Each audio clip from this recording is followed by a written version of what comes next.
Jpac ihe gwaru akpa mu a na-akpọ eke hit use after evangelism because be create a controversy last time. Jpac we ihe gwara ya na oge trend ya mee ya.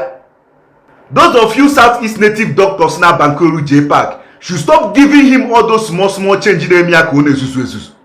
According to my findings, all these three major people no need video now we na abankoru Jpac currently. All these three people na funa bihe na achori omu nchonche ego na oji ezuzu.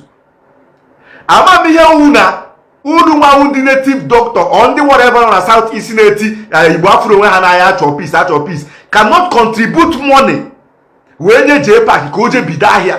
Kwụsị ihe ọ na-ezuzu on social media because all the pressure from being jobless na-eme one create unnecessary problem in the name of saga still no na-eme content. We aka ọrụ na-eme ogo ọnụ pụta ode onye nka na-achọ engagement na-achọ ka ọma ma nke Facebook ya kwụ ya tiri nke unu na-achọrọ ya o je earn living. Ọ bụrụ na o nwee ihe ọ na-arụ ọ ga na-enwe 24 hours of Facebook. If you don't know dịka Jpac nwere a legit handwork or no we could ebe a na-azụ ya afịa ọ ga na-ebi na Facebook ogo ọnụ na-ezuzu ihe ọ na-ezuzu.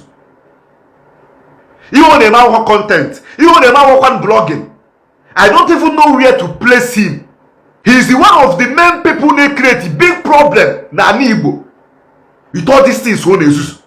Jpac ihe gwaru akpa mu a na-akpọ eke hit use after evangelism because be create a controversy last time. Jpac we ihe gwara ya na oge trend ya mee ya.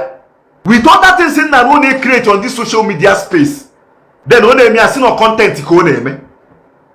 Other people nwe pages na try to go do na-eme content ụfọdụ na-eme blogging. Nwe business ha na-eme. Mmadụ dịka Uncle IB o nwe page o na-create content o na-ere gadget. Ije na WhatsApp o na-showcase all his gadgets na WhatsApp. Both mic and the tripod, everything. Okpo nke enyi a na-akpọ onye obodo ọkwa na-ere rice no matter ya masokwa ezuzu but at least o nwe business o nwe source of income. Ị ga-afụgo ha na-eme their thing. Ha enweghị that 24 hours of Facebook uselessness if I should call it. Also Jpac. So Jpac rutu efe n'abalị. They create trouble, they create confusion, they create division. In the name of no, they create content. No, they make blogging to earn a living. And the most of you are pushing him. All the pressure of being jobless. Go away, what engagement? And on Facebook. But yeah, okwiro onya tomorrow. Onya kusi ni ego. Okupo, boku okeke. Okeke kusi ni ego. Okupo, boku okafo. This is my first time in my life. If we a grown up, name ho stand. If we a grown up, we go in public. They were proud.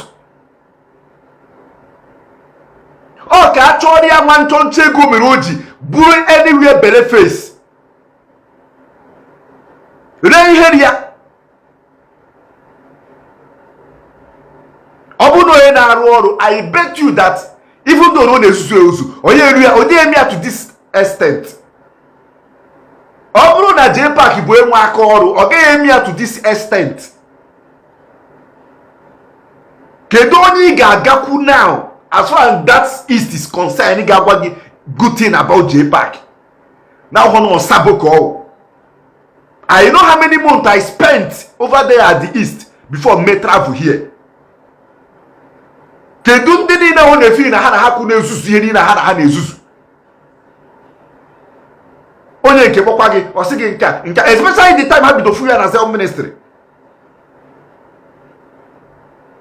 One of these native doctor ya na ya kwuo oge ahụ called me on phone. He said many things about him. Aka na-asụ to invited me. I went there. He said many things as well. A lot of people. It's just that I brought my time now put on social media now can identify him with Munonya or can identify him with Munonya. I care for the people I do things with. But this guy when you hear one naira.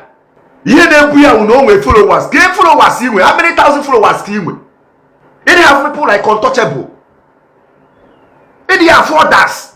They made their thing with their genuine followers. And they made their thing. They earn their money. Now minding their business. If you go to Lagos today, they have their own way of creating content. Even at Ndi Igbo, Southeast today, all managed Jpac, that's everything. The only thing happens in Southeast here where Wasaga. Onya akọ ọnụ taa, onya akọ ọnụ echi, onya akọ nwanne echi, onya akọ nwanne echi. This is the only saga, or this is the only content rather, in Southeast man. All people like Jpac influence that pattern of creating content in Igbo. We are cause trouble. And I be with somebody like me on a makansi bido, imogen bido, makansi kwado. If you are on this level of akorobaga, you know how to say Francis and my director, all who know Bobble, you know how to about Obama. Francis give me any creative content, all know Bobble, all the about me. All my director call. You know in for all these things in Ezuzu. And you are writing me rubbish. All the native doctor who go some certain things about Njoka today, especially be evangelist Bukobino. All the one who Jpac influence her. All the one who Jpac be had that ideology. Now how many like this, now how get trend. How many like this, now how get trend. We knew all those things. We used to hear all those things. And then make a mamiga, he get much, be a bo mature, he can't name ya way naga. Even after Ken Ochawa, one is now each other by family content. Create your family content one okay because you are not even creative.